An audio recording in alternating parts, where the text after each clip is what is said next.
Boom! Hello, everyone, and welcome to the Slam Jam Wrestling Show here on the Extreme Improv Extreme and Slam Jam channels. Now, make sure you smash the subscribe button because we're going to have some things to discuss as we are hurtling towards All in London. And there's all kinds of stuff happening in the world of WWE as they head towards Sunday night's main event. So, Dave, say hello to the people. Hello to the people. We've just been chatting off stage. If you're the south, at least in Essex, at last has finally had some rain, just now. So, yay! Yeah, absolutely. There's been almost no rain at all for at least 2 months. Yeah. At least 2 months. It may even be almost 3. In fact, it's absolutely insane. But there has been Roman Reigns on Raw. See what I did there. Roman Reigns on Raw. We are officially back in 2023. It's just the bloodline and who's joining the bloodline and who's besmirching the bloodline and who won't acknowledge who. They're even giving the Usos black Ulafalas, which mean that they're captains. Did you see this? I did see, but I was sort of half watching that segment just because, I just wanted to sort of get to the solo bit and I wonder what was going to happen. So I didn't really understand why they're getting Ulafalas, but what does that mean? They're captains now. I don't know. So if he's the tribal chief, because they called their play and they executed their play, if I'm remembering his terminology correctly, it means that they are now captains. They were given black Ulafalas when Roman wasn't wearing an Ulafala. Jacob is still somewhat in the doghouse, as it would seem. But I literally, after watching this segment where Solo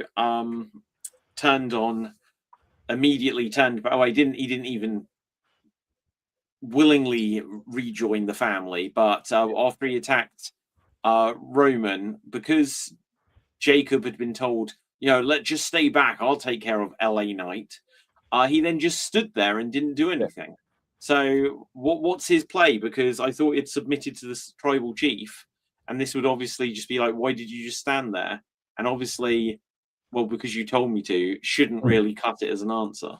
I think it cuts it perfectly because it's like what I was talking about last week, where Jacob has just been programmed to just blindly obey the tribal chief, and so Roman Reigns, when he says something, he just goes with it, and it's this whole mindset he's been programmed into doing. Like I said last week, it's sort of like almost like he's been brainwashed, and it's now turned the other way. So like you say, he's about to attack.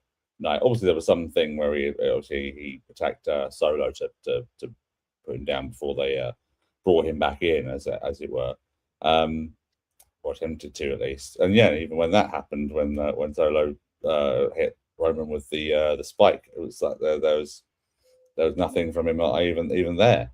So that entire sequence was brilliant. He just stood there and was like, "Well, you told me to stay here. That's what I'm going to do." And so I don't know whether or not this captain's thing now means that Jimmy and Jay get to order about or not. That's now I don't know if that's going to happen, but it's going to get to this point now where it's going to be Jacob and Solo against the Usos probably at some point in the future. But that sort of brings me sort of like thinking what's going to happen with War Games, because of course you've got to have the bloodline involved in a War Games match in some form or fashion. So is it going to be Roman, the Usos, Jacob, and someone else against Solo, LA Knight, and 3 others? Okay, I don't know. Obviously, we're a little while away from that, but that's I guess Royce Keys will be back by then. Oh, of course, yes, of course. Yeah, of course, got to get Royce Keys in there, and his because of the crowd reactions he's been garnering recently, has to be in there. Yeah, exactly. It's weird with Powerhouse Hobbs. To be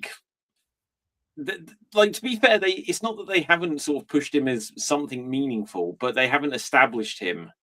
Like just pushing him just so he's suddenly wrestling upper mid card or main event level talent doesn't mean that we are invested in him yet. Yeah, there's an AEW they're sort of some of the same character, isn't it? So like he's grew up on the streets. That's how he knows Jacob and all that sort of stuff from their sort of background and similar circumstances, I guess, is what they're trying to play on. But at least AEW did it with the sort of like a little bit of artistic flair in terms of like he had the Book of Hobbes, didn't he? He was like had this sort of guide that he sort of like lived by, things like that. And if they brought something like that in, that might be quite interesting. But obviously, I'm not saying it's got to do that. They'll take that idea and someone to create Michael Hayes will probably go, oh, it can be it can make a list. It can be like Jericho, but it'll be better.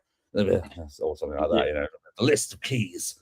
Or something like that. But it's you never know what they're going to just change everything into and sort of go on to it. Having said that, though, I thought Raw was actually pretty good this week. I found myself watching the whole thing and it sort of breezed by quite nicely. There wasn't anything overly bad.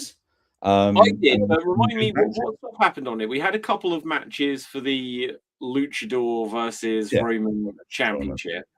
What happened with Stephanie Vicaire came out first, right?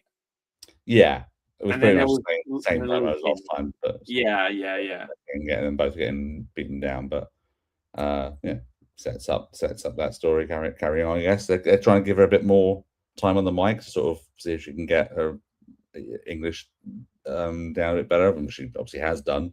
A little bit.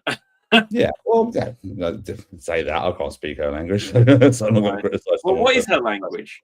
Is she from Chile? So what language is that? Like Spanish? Well, yeah, Hispanic, sort of like I don't know exactly which one it would be, but Spanish, I guess. So something on that sort of line, and it sort of progresses that story with Becky and all that sort of stuff, and it's sort of nice because Becky's character hasn't necessarily changed. It's just her target has changed, and so people are going to find more into that bit. So she can be the tweener in that sort of that sort of set up with those three. So I've got not a massive problem with the opening. It wasn't the strongest segment, but it just sort of carried on. But I enjoyed the matches that happened on Raw were good. The two Lucha tournament matches were good. Gave it a little bit of more eyes on some people that Raw. Okay, so who was so I forget who there was. So there was Ray Phoenix. Who was he against? Phoenix was against El Hero de Dr. Wagner Jr.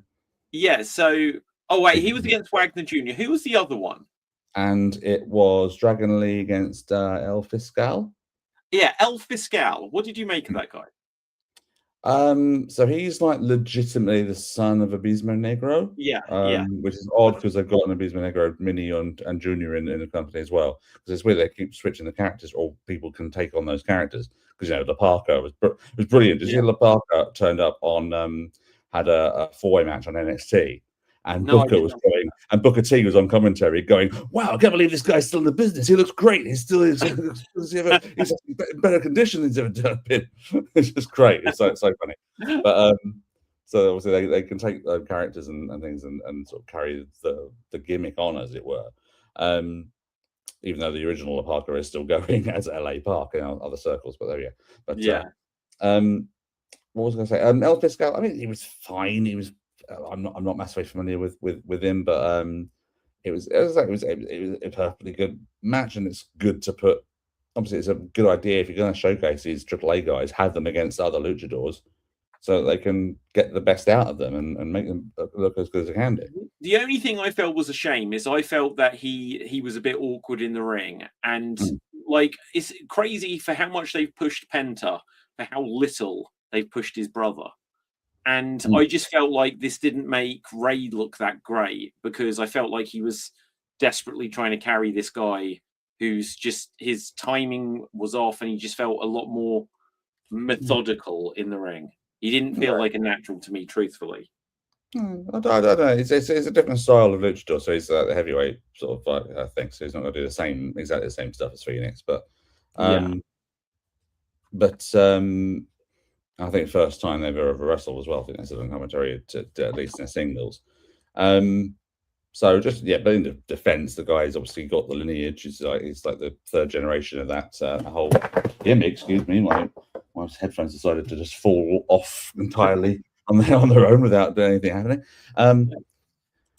So yeah, but I mean, but at the end of the day, it was those guys that were been eliminated now were never going further than they had done anyway. It was just a showcase and get a little bit more eyes on AAA, I guess. And so everyone did enjoy it. They can go on and watch some more of it. I think next the semi-final match is next week. It'll be good because you've got Lucha Skeleton versus Lucha Skeleton in Kenta versus Parker, and you've got Dragon Lee and Ray Phoenix, which will be really good, I imagine. And Yeah, I know exactly what you're saying about Phoenix. As I've said about Ray Phoenix, I think he's one of the best in the world. Like I thought he was. I thought. Well, Penta always had like the more of the personality, I guess. But I always thought that Phoenix was the better wrestler of the two. I think so, but yeah, but I think now that they've given him this reign with the AAA cruiserweight title, and he's doing all these title defenses that have been on SmackDown against the other cruiserweights that are on there. I think that's a good way to use him in terms of getting more eyes, in terms of him getting on the show more often than putting in there saying, right, we've got this thing here, let's get Phoenix on there against Axiom or against Nathan Fraser or against whoever is coming up next. Let's just get some people out there just to have a good 10-15 minute match on there, and then that will start, hopefully that would start gravitating the crowd more to that style and those characters, and give him something more meaningful down the line, hopefully. So it gets him on the TV more, which is the idea, and to get more eyes on him, to get him more over. So and I think with the idea that I think SmackDown's going back to 3 hours again or something in the near future, I believe. Oh, yeah. So they so the more over characters I got on there, the better that show's going to fly by. Yeah. But so yeah, I have no problem with the tournament at all. Though I think it's going to be an interesting. No, I think that obviously, I think they really are feeling that they might have something slightly special with their whole AAA thing, which obviously you'd have hoped they'd have been enthused about it. But I think they're finding that more things are getting over in a bigger way than what they imagined, and because of WrestleMania next year, they're having to try to make this bigger so that the people in the US feel like, well, we have AAA, we have NXT, and that's going to be as big a deal as WrestleMania, which obviously it won't be. But the more they can push these up, and obviously with the interesting choice, which they've highlighted, Dom isn't in this tournament.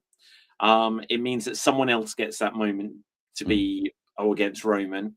They didn't risk El Grande in this either, because if he's working so well in Mexico, don't do anything that could diminish that at the moment. But who do you think is going to end up against Roman? Very clearly, I think it's going to be Penta. Very clearly. Okay, yeah, fair enough. Who do you think is going to end up in the final against Penta? Will it be brother, or should it be Dragon Lee? Because Dragon Lee had the feud with Gunther, carry on the legacy of AJ Styles. Arguably they've done more with him in recent on like mainstream Raw, SmackDown. Yeah, I could go either way, really. I think my initial thought was Penta Phoenix final, just so they can say, "Oh, these guys are brothers," blah blah blah, and all that sort of stuff. And get the Lucha Brothers together in a ring at some point, just to whet the appetite of those crazy fans out there. But yeah, Dragon Lee again, he's getting a mild push as well, so it could be either. I'll be interested to see either way on it. But yeah, I don't see anyone but Penta winning this whole thing and going on to face Roman, because he's been IC champion and he's been pretty over since he debuted. I think it's the next logical progression for him, and it'll be someone different finally to wrestle Roman. So it will be, and obviously the result is Roman would win that match. Of course, absolutely no doubt about it. Is there a universe where that isn't the result? I don't think there can be. No. I don't think a shock upset victory makes any sense whatsoever, which makes it a shame, because it kind of, hopefully Penta will get a lot of close falls and stuff, but there's no way he's that Roman's going to be taking the Destroyer. That's not a chance. Yeah, I imagine. Yeah. But you want me to do what? Yeah. He didn't know AAA was a bloody thing a few weeks ago. Yeah. Okay, let me ask you something about Roman, which I've noticed for a while. but I never remember to bring up. What is the deal where Roman arrives and someone hands him the belt? That he's just, what is this? My view was that it was recognized that the champions leave as the champion and they take their belt with them. What is the logic behind this? He's got staff that just carry it for him, and is it staff, or because I always thought it's just like, it's like when we do extreme improv and I'll say like, oh, an audience member could win, then I always say this is a prop, you cannot take it home. It's like that. Yeah, it probably is. It's just like, well, that's what I believe. I believe it was the case that they had TV belts and then they had house show belts, and I assumed that they kept the TV belts there, but the champion still carried something. But maybe it was a case of, look, Jericho lost his belt in AEW, Gunther had his title stolen, so maybe they were just like, well, no one takes their belts, and they just decided to acknowledge this on TV for some reason. Well, doesn't every champion have their own belts they take home with them anyway? They put up in their mental pieces, well, yeah, like I believe so, unless they just have replicas or what have you. Yeah, or especially someone who's got a custom belt like Cena or an Austin and all that lot had their own belts, didn't they? So they probably got them pride of place at home. Yeah, wasn't there a thing recently that someone had like a title belt they're holding up, and it was like a tag title or something, like a house show recently? What do you mean? Like a not a tag title? Just like Miz was supposed to be holding up the IC title, and it ended up being like, it was actually a tag title or something. Like, it was a while ago, but okay, I don't know. This sounds a little bit familiar. Like I may have heard like an anecdote about like some photo got. Oh, actually, the only thing I heard similar to this probably isn't the same story, but I heard that like Jericho years ago was a champion. He didn't have the title with him for some reason. He ended up carrying out the women's title just like by his side, and a photo got shared and McMahon went crazy at him because he was like, oh, what's the chances that anyone would share that and it would get back to him? But he forgot the title. He just carried out the belt. Share something on this day and age. Come on. Well, yeah, exactly. A bit naive even in the last 15 years, really, I suppose, with the internet. What else has been of significance on Raw? There was Breaker and Oba and Heyman having there's some looks. I think probably Heyman is going to end up with Oba, and I think that probably might be a good idea in some respects down the line. Don't know. I like Oba as his sort of own man, and he can he's a decent promo, so he can talk. Yeah, I know, but I think for Oba, like, look at there is the aspect of Heyman being, I think, he doesn't work with everyone. But you can almost feel like you can tell who's been put with Heyman or who Heyman is truly invested in. So it's the difference between, like anyone in the Vision. Who does Heyman really care about in the Vision? It's never worked. He probably, in the stuff with Brock, it was probably a reason why they're now literally calling Oba the next big thing. Heyman didn't come out with Braun. Heyman came out on his own in the segment. He then said, Braun, don't you dare, which, it was like, oh, then he's like, but you got to think a smart person will think of the big business and the box office and the shareholders. And then when Braun got out the ring, Heyman was shaking Oba's hand and Braun was just giving those sort of like, what's going on there kind of looks. So if they're saying that there's trouble in paradise and Braun isn't going to end up, well, Heyman won't end up stuck alongside Braun, then where does Heyman go? I think Heyman always positions himself around the main event, and I think he probably is doing that. And I think my prediction is by WrestleMania next year, Paul Heyman will be the manager or whatever of Oba Femi. Okay, I don't either disagree or agree. I have no real thoughts on it, really. I don't necessarily like the idea that it's not very clear, but also like the fact maybe it's not that massively clear where it's going. So they have a plan. It's nice to sort of not know, I guess, a little bit, but at the same time, definitely better not to just know. Yeah, but at the same time, though, I'm not, as I say, I like Ober as a promo and a presence in there. He's obviously got the entrance is really over. His impression of Bron Breakker was really good. Yeah, weirdly good. Weirdly good. Yeah, so I didn't mind it that so much, and I'm sure it'll be a good match when they do it. Sunday night's main event, isn't it? Yes, I believe so. So yeah, it's just the next logical sort of step along. I mean, it could be being set up for a massive swerve, and it ends up that Heyman's use Braun as a sort of like a way to try and take him out for what he did to Brock. But that would be a very banal way of doing things, I guess. So I prefer your take on it. But I'm not massively invested in the story, but I like the fact that at least it's something different, and it's two guys that are like considered the future. Yeah. Okay, but on that though, okay, so Ober stood there, and then Bron saying, "Oh, this is this is a battle to see who is the future." I kind of feel like Bron, for some reason, it hasn't worked so far. Maybe it was because he was like the second to Seth, and they kind of. I don't know if they've.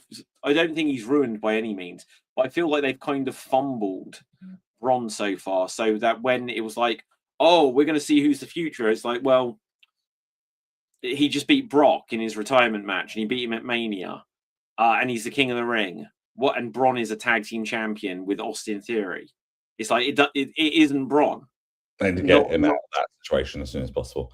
Yeah, absolutely. He does not. He shouldn't be in any kind of a faction unless it's with another Steiner. I get that they wanted to do the Maxine turn and everything, but why could they take the titles off the Street Profits so quickly? I just didn't understand that. They had a perfectly good title change there. They've disappeared again. Of course they have. That's all they do. But yeah. Anyway, what I did enjoy. Well, no, go on. No, oh, okay. I was just going to quickly say, it's a problem WWE has with tag teams in general. So the Vision having it is because they're not really a tag team. No one is going to remember the tag team of Logan Paul and Austin Theory, or Austin Theory and Bron Breakker in the future. That won't even be considered an actual tag team. But forever, WWE cannot do tag teams. And so when they've got an actual tag team, as soon as they drop it, it's just on two random guys, and they just forget the tag teams. I was literally thinking, looking at the Usos in the ring, and like when they came down the aisle, and like Jimmy's doing all like his dancing and stuff like this, and I'm like, you're showing personality now because you've had years of being able to develop as a personality, but that was only because they eventually got to the very obvious storyline of, oh, these guys are cousins, maybe they would back each other up. But before that, the Usos had absolutely no personality. They would come out, whether they were dressed like Rikishi Fatu, or if they were dressed more tribally, and they had no personality. And they were like multi-time World Tag Team Champions before they started getting any individual personality of their own, because WWE don't do anything with tag teams. But sorry, you were going to say. I'd argue that they did start showing personality when they turned heel and did the whole Uso Penitentiary stuff. That was probably where their best run before Bloodline. Yeah, how far out was that though? Oh, this is like 10 years ago. Okay. Like but I mean, you forget how long they have actually been there. They've been there for freaking ages. Yeah, absolutely. I do agree. Lasting tag team for like absolutely ages now. And I'm about to say you haven't split up. They did briefly, didn't they? So yeah. But yeah, no, I was just going to move on to something else on the show on Raw I quite enjoyed, which was, but in spite of itself, I actually quite liked the Javon Evans JD McDonough match followed by the Big Cass segment, simply because of Dom Mysterio. Because they did the whole thing. I thought, first of all, the match ended with a really spectacular sequence with JD going for the moonsault, landing on his feet, rolling through, and then with the OG cutter. I thought that was a fantastic finish. And I think they need to wrap up this feud with Big Cass as soon as possible because they need to do something with Javon. He's really over. I think they really should do something with him in terms of championships. But then you followed straight up with what we thought was going to be the third week in a row. Big Cass comes out and knocks him down and puts him down with the finisher. All that sort of stuff, walks out, but then you get Javon on the mic doing no, that's all. Is that all you got? And all that sort of stuff. And he finally makes a comeback and catches Cass by surprise. And he's going to do something really spectacular. He's about to do something, but during the crowd up. And then Dominic just grabs him and throws him into the ring post. I literally went, "Oh, you bastard!" What I love though was that Dom is just, "Oh, you git." What I love though is Big Cass was there, and Dom's just like, hey, like he just. It's all yours. It's all yours. He takes cheap. He took a cheap shot. He's still not getting involved. Yeah, but he's probably also thinking, you know, I did something for you. Maybe that's something. Okay. Always an opening in the clubhouse, blah blah blah. Yeah. So Big Cass Judgment Day potential. That wouldn't be a bad fit because I'll be honest, I don't really see what they're doing with Big Cass. If Cass loses to Evans in their inevitable match, then I'll just be like, why did you bring Big Cass back? And I don't feel that invested in Big Cass as whatever. I wasn't. I never quite got him and Enzo as a thing. I didn't really follow him when he was Big Bill in AEW too much. I know that he was just kind of there and a big guy and whatever. But it'll be interesting to see what any plans they've got for him are, because a guy that big, he's kind of like Diesel, and it's like they need to use him as a heavy he would be perfect with Dom in that sense, kind of like Diesel to Shawn. But other than that, I don't know. I don't ever really seeing him getting world title matches and stuff. No, and I think we said last week or whenever it was that he came back that it's just stuns me that they didn't bring him back as telling that story of how he was on the low and got fired and was on the low and had his health issues and things like that, but then got himself better and stronger to the point where he got re-signed 8 years later. It's actually a really heartwarming story and could have one that could have been done. But no, we can't make a 7-foot guy like seem vulnerable, can we? I don't do that. No, he's got to be a heavy guy who beats up small guys again. Yeah, well, actually, I think that is perhaps where there is a challenge there of the story, as legitimate as the story is, that it may feel like it'd be an interesting story to do in the slight disconnect on, well, you don't look vulnerable at all, and maybe that's they'd have to play it carefully, but maybe that's the angle of, he's standing there and it's like, you see me stood next to anyone and you don't think I'm the vulnerable guy, but whatever. But I can only imagine WWE taking that into, well, I'm slightly unhinged, which obviously would undermine the point. But yeah. So yeah, where are we going with any of this stuff to? When is Sunday night's main event? It's not this weekend, is it? I think it's weekend after next. Yeah. Obviously your favorite. Obviously your favorite was back on again, Chad Gable. The IC title defense against Rey Mysterio, which is a good match. Yeah, it was a good match. Didn't really see anywhere they're going with them as long-term characters, which is sort of going back into what you were saying last week about Chad and where they're going with him now. Hopefully it'll be somewhere, but yeah, we'll see. I tell you what, I really hope. I was so hoping Mysterio would win. I also quite liked this. It's probably been done before, but the attempt at the 619. Which I think he actually did get. He went for a 619. Chad deflected it. Then he got Chad into the turnbuckle, and was so he was hit the turnbuckle, but he was still open enough for the 619 there. And I was like, oh, that's slightly different because it's almost always that I can ever remember, dead center in the middle of the ropes where they land down. But yeah, no, Raw was good. I kind of forget now. Anything major from SmackDown last week? There was obviously Punk and Owens. There was the Punk and Owens. There was a couple of title changes. There was almost a title relinquish. I was going to say with Chelsea at the beginning. I didn't see this whole promo. I need to watch that, but apparently it was very good. It was really good. It was really good.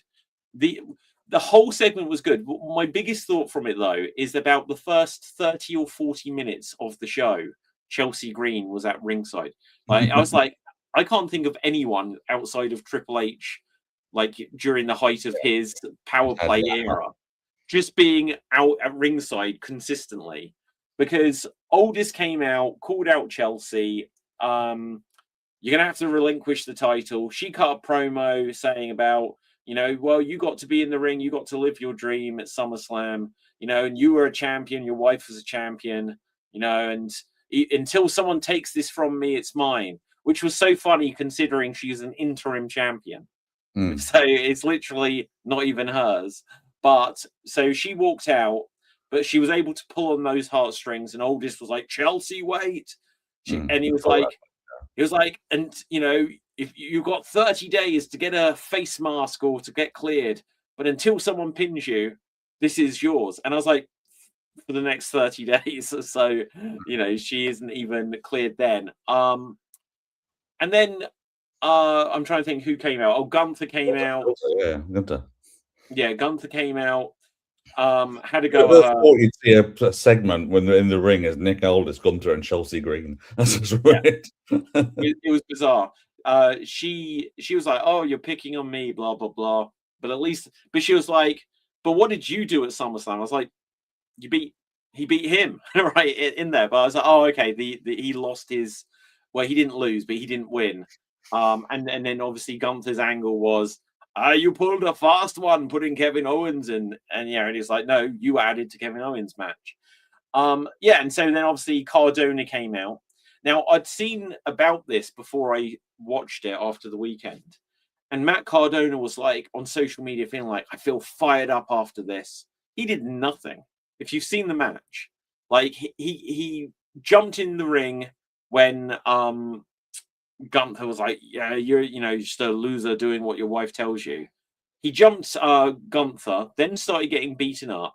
He managed to hit a Rough Rider, but I don't remember him hitting almost anything else in the match. It wasn't a competitive match. Gunther pretty much destroyed him. Yeah, it was a squash. Yeah, competitive squash though, because he got the hope bit in there.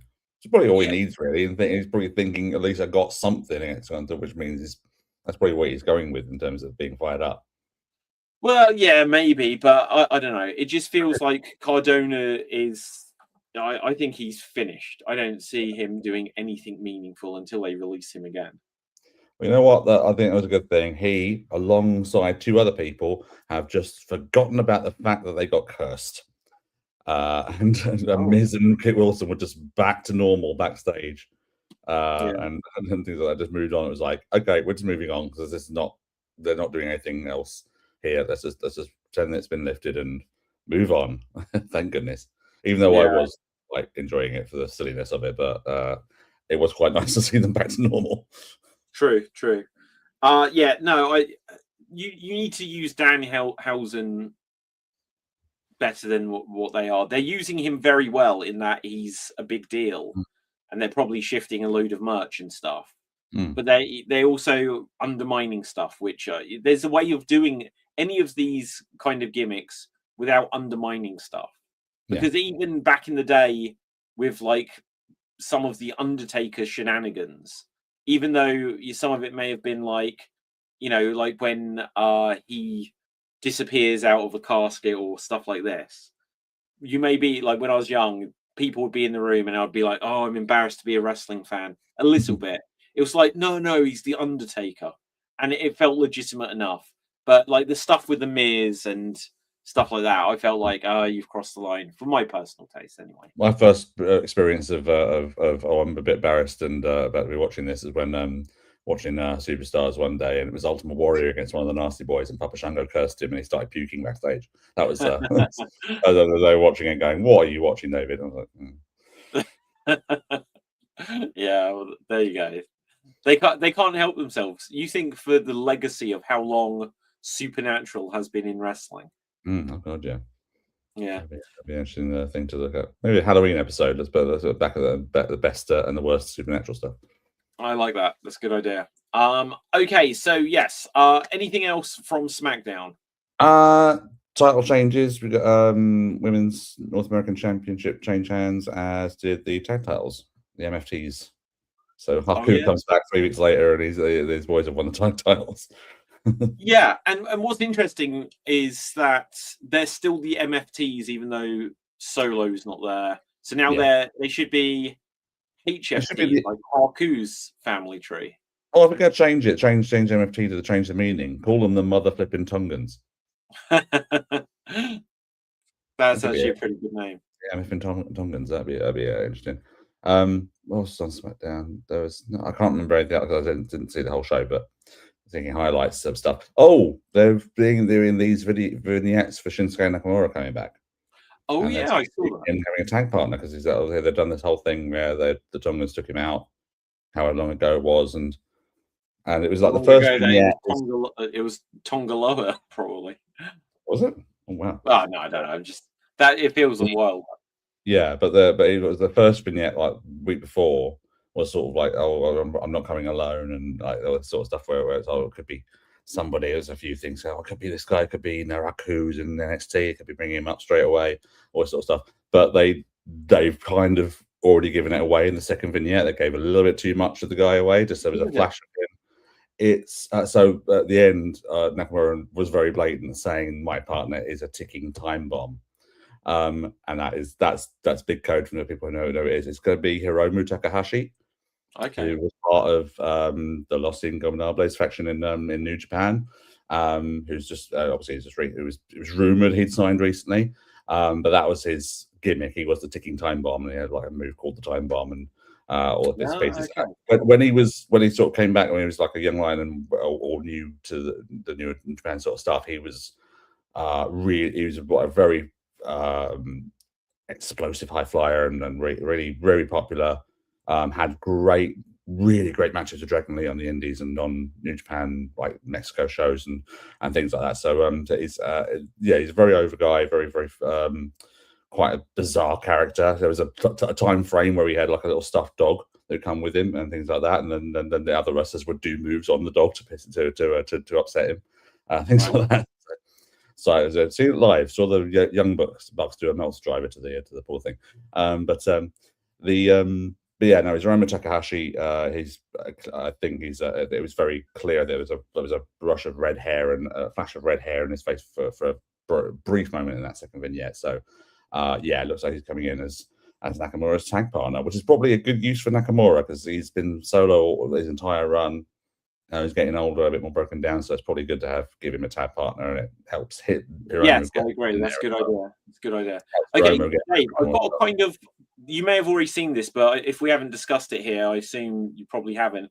Somewhat breaking news: Ilya Dragunov is departing WWE. Yeah, I just saw that. Wow, that's what a waste! What a waste! Yeah. Why? Why? You know what? His contract's expired by the looks of it, which means he could debut at Wembley for AEW, potentially. Yeah. Oh, it doesn't say release. It says departing. If it's an expiration, yeah, if it's an expiration, he could do a champer and just turn up on AEW next week or what have you. Oh, Tony Khan will be all over that. Yeah, they will want him. They will absolutely want him if that's 100% available. Yeah, I can't wait to see him as the new international champion. Hey, I've seen him wrestle Carl Fletcher before at Progress many moons ago. It was fantastic, and that was when Carl Fletcher wasn't even half as good as he is now. So I would be very happy to see that match again, and I'd just like to see Ilya just go out there and wrestle like they used to really well. I'm probably going to get a ding on YouTube for this, but it's just as I'm scrolling through stuff like this. Why they never had just put him in the ring with the likes of Gunther and just like or even Gable and just let them go for half an hour. Yeah, him and Gable would be great as a little program. But yeah, I mean, I think I said when the Royal Rumble happened, I was really over the moon at his very brief interaction with Brock Lesnar, and I was like, "Oh my god, give me that match, please! That would be Yeah. Because it does not care about being stiff or anything like that. He could have told Brock, just do what you want. I'll take Yeah, it. yeah. He would do, but What, yeah, what, a what, shame. what a And waste. like, Yeah, he's probably gonna he'll have a lot more longer matches, better matches in AEW. So that's where he ends up, which yeah. I think he probably has to. Speaking of AEW, should we have a little look at the latest? Yeah, did you? I saw. I of course I am up to date with AEW at long I am last. not. I'm still a few weeks behind. I still got. Oh, I'm still from Mexico onwards, so I'm a bit closer now. But okay. I'm aware of sort of bits going on, but I don't know entirely what the But I've heard little rumors about the trios division, and the main rumor going around is that it's going to be Brodito and Hangman against Swerve and two partners. Oh, do you know what? Yeah, do you know that was? I think that was pretty much teased on Dynamite, but I did not take anything into that at all. I did not have any consideration. But I guess we're talking the New Day, right? Oh, we're talking New Day. Oh yeah. Oh, amazing! There'd be like I if they like it. thing as well. I like it, but at the same time, the trios titles, whilst it makes sense, like obviously it makes sense for the New Day with Big E, and just lumping them with Swerve, fine, right? But I hope they don't just get stuck in the trio. Or maybe they'll make the trios division suddenly really mean something. Yeah. And I mean, at the end of the day, it's one division they didn't have in WWE, so it would be obviously they couldn't have done New Day, I think, entirely within that. But it's just one of those situations. I mean, we're going to have a few surprises that are happening there anyway. And well, actually, hang on. I was just going to say the potential from that is, look, there is no way in hell that Kenny is keeping this title. So if the New Day, or whatever they'll be called, the next day, right, next day delivery, then they could take on the Elite in once Kenny's done, because they wrestled as a trio on Dynamite. Yeah, so maybe a turning they basically just shifted to Omega now being the heel again, haven't they? And yes, and they did it they actually did it in such a good way. Can I give a thought? Go for it. I'm not worried about things. They had a sit down interview with Ospreay and Omega, and for the first, it was quite long, but for the first minute or two, it was so much of like Renee Paquette being like, "So you first wrestled in like what's it called? Gorilla Pro, I forget, right? Pro Wrestling Gorilla, right? It was like stuff like this. And what did you think of Ospreay back then? Well, I didn't think he was the future, but I thought he had potential, blah, blah, blah. And it's like, and then you next in the pandemic, and I was like, wow, they're really going over a detailed history here, right? Which is, it's very AEW, because it was very much that, even though they were giving the history of it, it was very much talking about a lot of what they were talking for the longest time was about stuff that was not part of AEW television. Yeah. Which, when as a comparison, when you've got Kevin Owens and Punk, they'll be like, "Oh, we met in the same indies, and you didn't like me," and it's about 15 seconds. But this was getting into the nitty gritty, which wasn't necessarily bad. But I was just like, I need to take notes on this sort of thing. But then the tension just started growing through it, where it was like, oh, and your mother is going to be seeing you. And it wasn't just like, oh, your mum. It was like, so, back home in your home country, when your mother, and Ospreay's like, don't you, step across this line. And suddenly, like, security's around them. And then Omega just, like, gets up to take his title. And he's like, well, your son's going to have a new hero. And it was like, it was really good. It was just like 2 or 3 little bits. And it was like, okay, that Omega's the heel going into this, which is interesting just because Ospreay was the one that said to Kenny, no, you've still got it. You can find this, the old Kenny Omega to beat MJF. And now, to be turning heel on him. And then obviously there was this trios match in the main event, and Ospreay comes out at the end And literally the Elite were absolutely faces in this match. But just when Ospreay came out, Kenny grabbed a microphone and he was like, "Security," and then like Excalibur on the mic on the commentary is just like, "Well, he's using his power as a executive vice president." Right. And just with this, suddenly Kenny was a heel. The security grabbed Ospreay. They didn't grab him enough. Ospreay broke through. When they got back into the ring, when they grabbed him, it meant that his arms were now tied up, which meant that he could bang.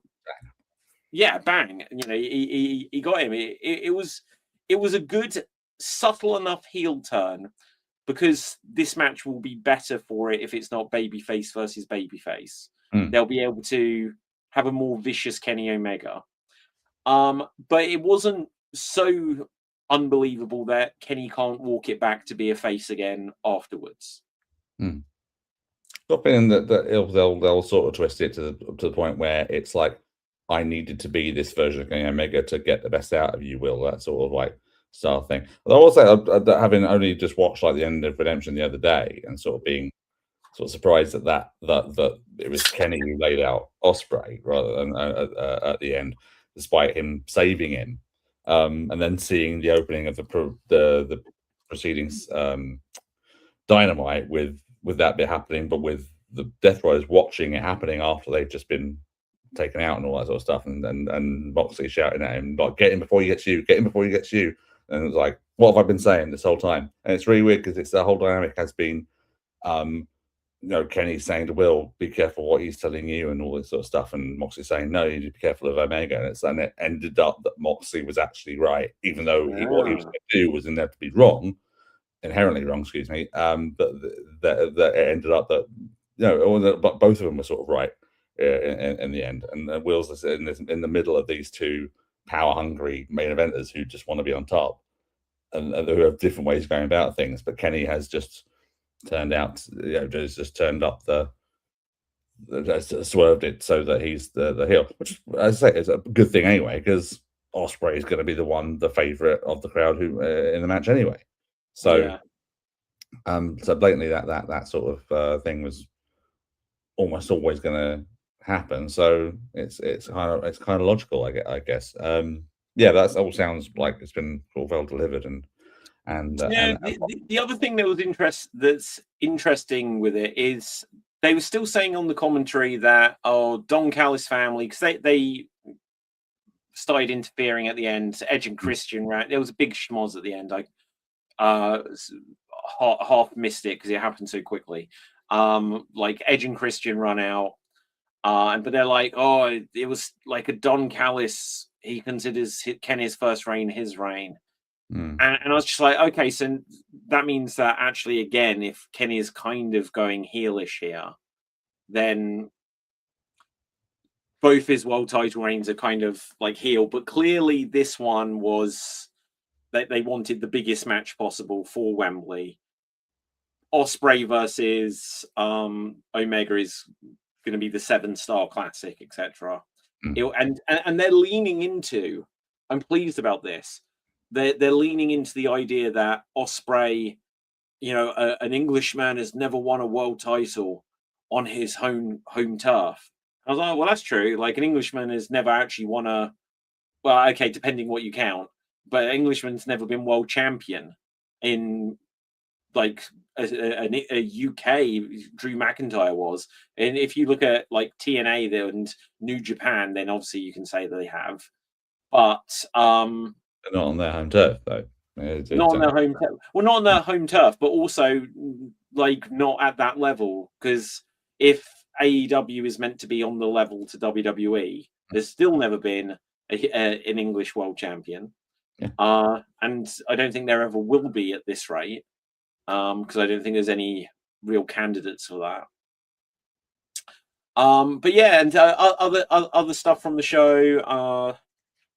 There was sorry. So I was going to say, so by that logic, are you saying Ospreay's going to lose?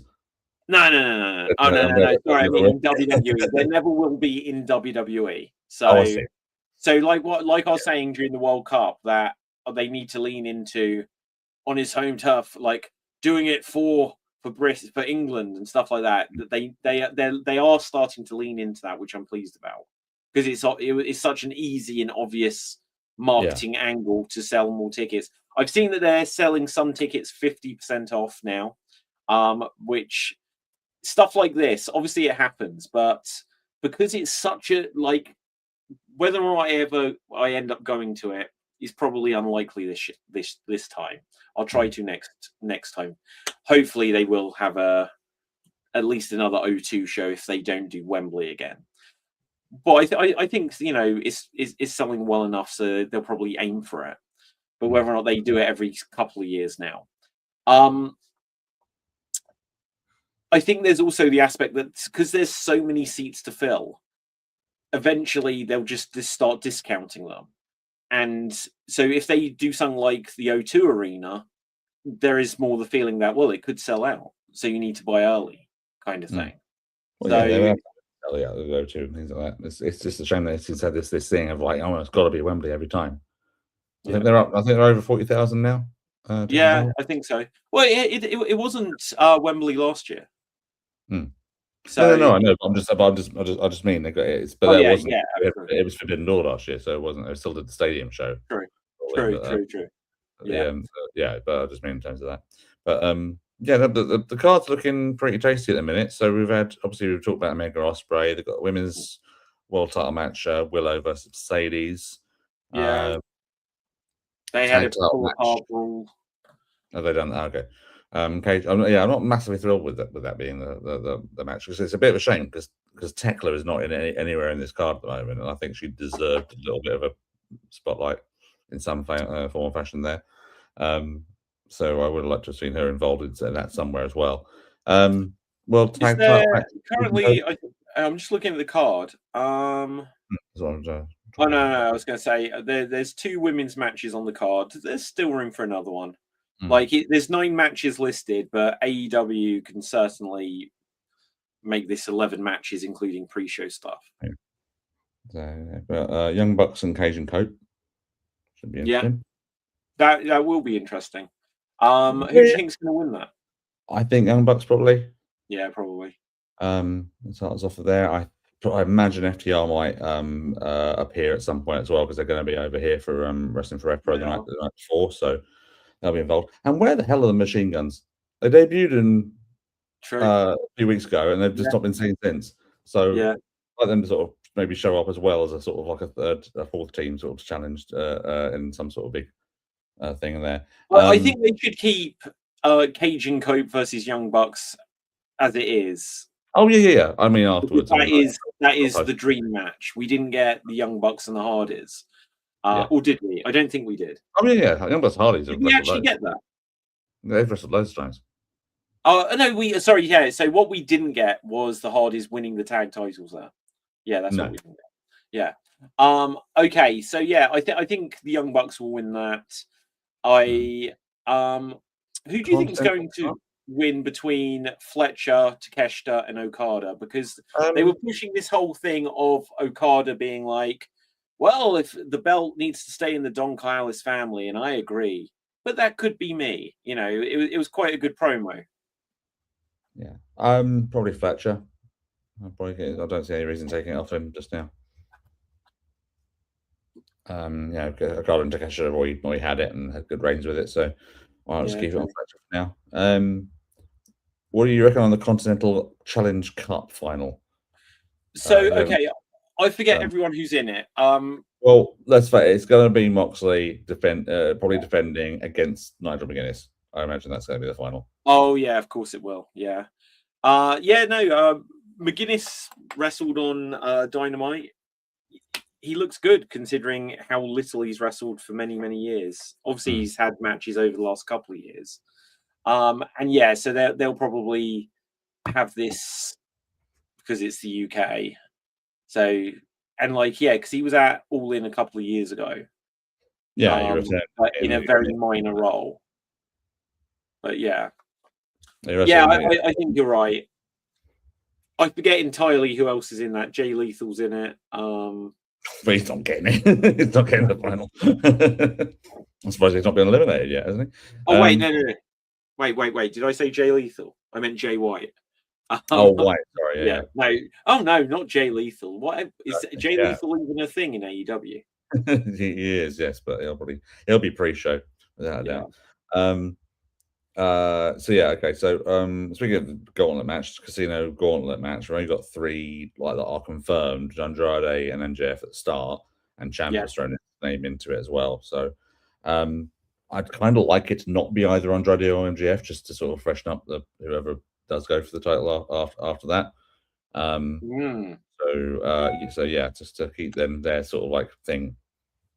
So, MJF is still like the only thing with MJF is that they're still having him with a world title belt, claiming to be the world champion.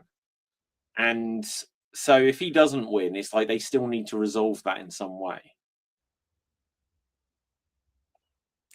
I guess, but I just think it's lazy putting it on him again. Just like, oh, come on, let's have somebody else. Yeah, somebody else down there.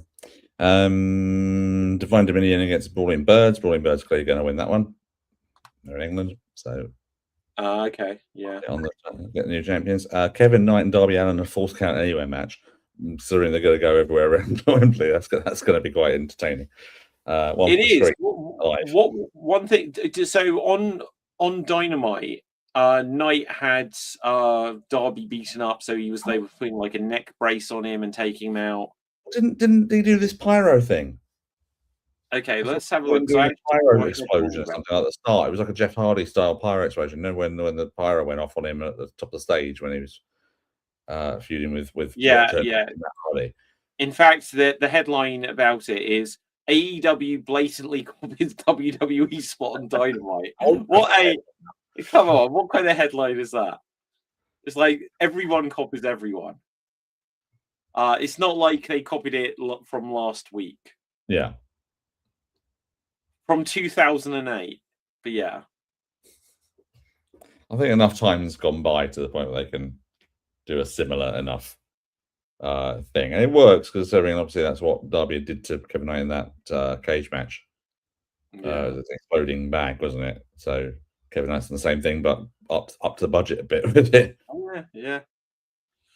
Okay, fine. And yeah, we already talked about the trios match, and that's all that's announced for it at the moment. Do you see them doing like a women's sort of multi-person match or something like that? I think. Well, this is what I said.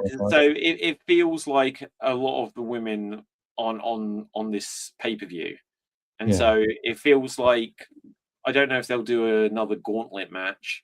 They did a few years ago, didn't they? The Texas one. Yeah, but it feels like they need to do something because. It was a thing. Who was it that was so upset that she didn't get to wrestle at All In? It was. I know who you're talking about. Yeah, I can't remember it. It was the Japanese. Yeah, I can't remember who. What's her name? Oh, it's one of my favorites as well. What's her name? But I think she was more upset because Paige had come out to "We Will Rock You," which is Queen, which is thing, and things like that. So I think what she was a bit upset about. That's really annoying me now. Who was that? Never mind. It'll come to me later. Yeah, it'll come later. Okay. Anything else? I'll check to see if there's any other breaking news. If not, we'll start to head to the finish here. I can't think of much else that's been going on this week, to be honest. I will do another shout out on a little NXT roundup for this week as well. There's been quite go for it. Going on there because they got the debut of Zilla Fatu. It's another Bloodline member. Yes, true. On there, and he's been thrust straight into the title match. So the Heatwave match in a few weeks, and everything on the same day. Do you know that the WWE have done like 2 shows on the same day of All In, so that they can counterbook a bit. So what are the shows that WWE are doing that day? So AAA have got one of the Triple Manias, I think, and and NXT are doing Heatwave. Wow. So Heatwave is now going to be Tony D'Angelo defending against Grayson Waller, your favorite, Cruz Montana, who was Mike Santana, and Zilla Fatu. So 3 sort of new faces in the main event scene on there. They're also doing a double sort of title defense thing with the tag champions Miles Bourne and his partner, whose name escapes me, against the Vanity Project. So it's so Miles Bourne is like the North American champion and tag champion, with his partner Tavion Heights, that's his name. And the Vanity Project are like a trio faction with a very, very muscly female.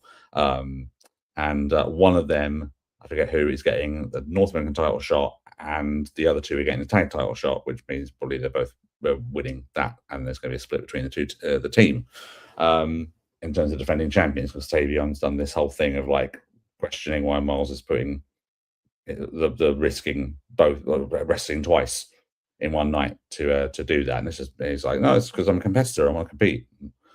All those bits and pieces. So some stuff going on there. What else has been going on that one? And yeah, there's been some interesting things. I think. I mean, I know obviously it's not exactly your favorite, but Grayson Waller has been a bit of breath of fresh air on that show, because he's been doing these sort of shoot promos on there.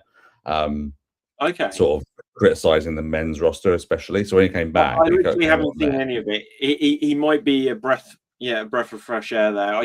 He did something with Punk when Punk was there, right? That was a live event, so sort of backstage. I don't know if okay. move on to anything other than just a viral thing to get people talking about him. But but when he came back, he was like, he basically did a sort of a shoot promo, and sort of like, so I'm the only one of the 2.0 generation that was in this sort of, was one of the sort of headliners of that thing that didn't win the title. I got called up first and all that sort of stuff, and I've just been left in to talk to people up in the sky boxes and things like that, the balconies, and been left behind. So I came back to sort of go, right, well, this is the thing. I'm hungrier than all the male roster. The male roster here are all terrible. They're just happy to be here, and they're set in their ways and all sort of stuff. And was basically telling them, like, I've looked backstage, and I would say about maybe like 50% of the roster, or 20% of the roster, are ready to advance and move up to the main roster, and they're all female. So it's sort of like a shot at the male roster. Yeah. Which I guess is sort of like one of those things of, is Grayson being used to sort of by management say, you know, sort your act out, come on guys, sort your act out, get better. Because I mean, the champion, Tony D'Angelo, essentially is the champion because he's the only one who can be at the moment, because he's sort of the only sort of regular NXT guy that's been there for a while, because everyone else has gone up around him and he hasn't. But he did the old mafia character, which was a bit cartoony and all that sort of stuff. He's not doing that anymore. But what he is now, I would rather see him back as the Mud Boss sort of like character, because it's just what he is now is just bland. Isn't really got a character anymore. He's just I need to watch more NXT, because I don't know what the lay of the land is, to be honest. Because again, what's so interesting, and the forever problem of NXT is, as soon as people kind of hit the top, they're soon to leave. And so it's like, well, how do you have consistent main eventers in NXT? You kind of can't.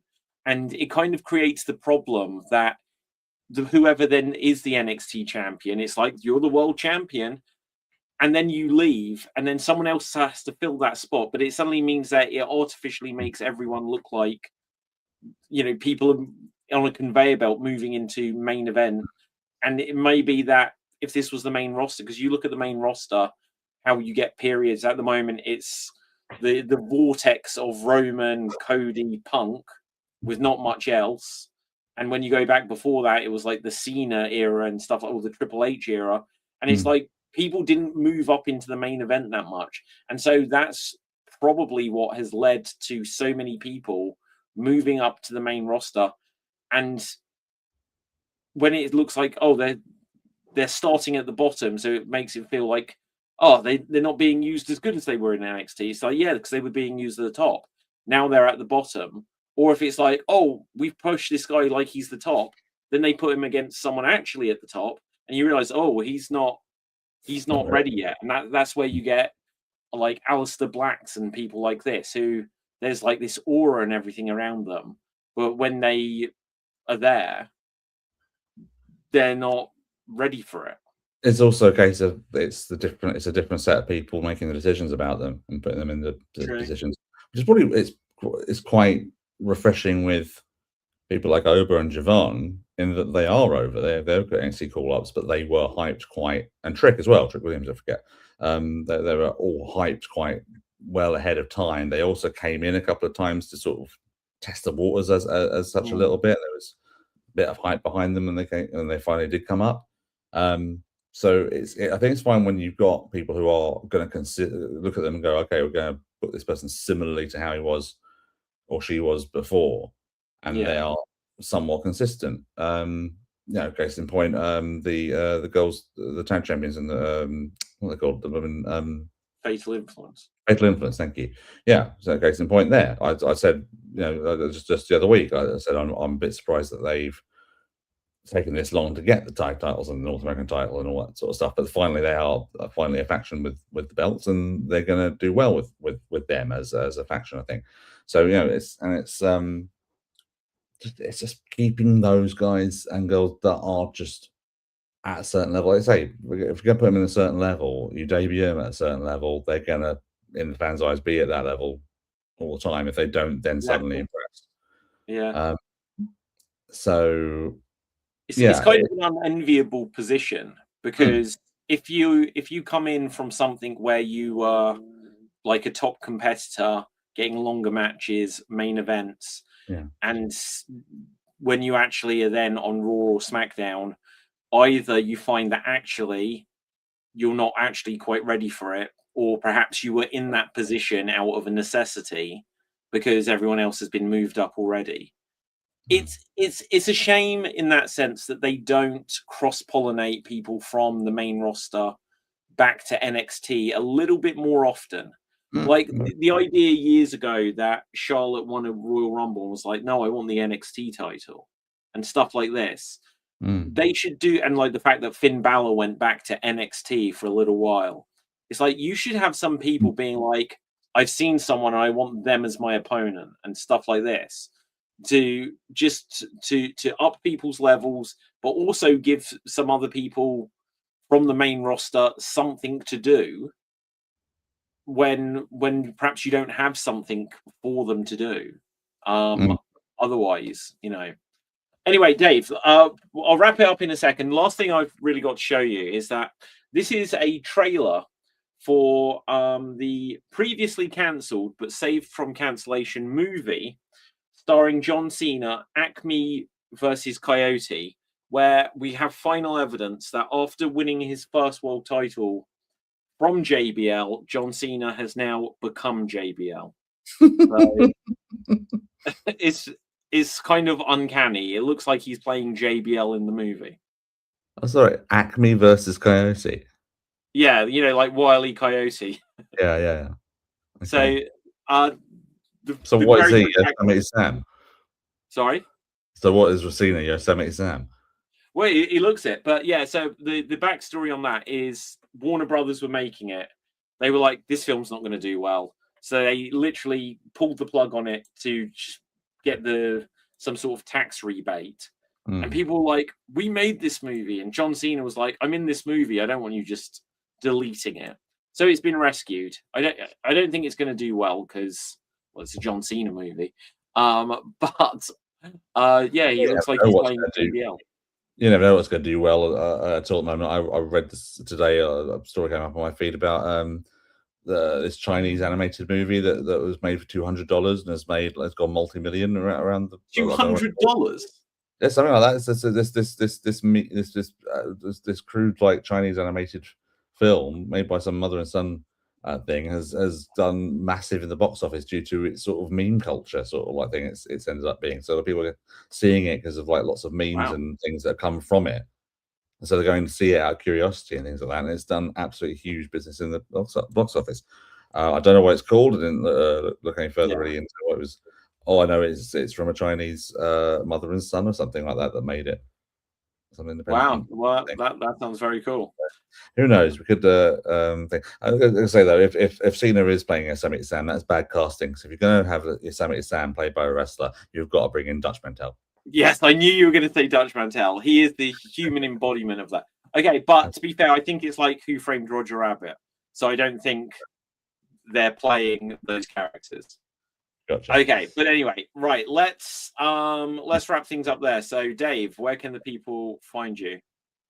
David Jervis Green, pretty much everywhere. And improv stuff, LAPD Improv. Okay, my name's David Psansky. Follow me at David Psansky and everything Slam Jam Wrestling. And with that, oh look, and here's the moment. It says here, sorry, shit all went downhill from here. It's true, it did. That one moment. Yeah, that one moment. Light me a bottle, guys. Come on. Yeah. Right. Well, anyway, yeah. So until next time, stay safe. Always stay extremed. Keep slamming and jamming, you slam jam bronies, and we are off the air.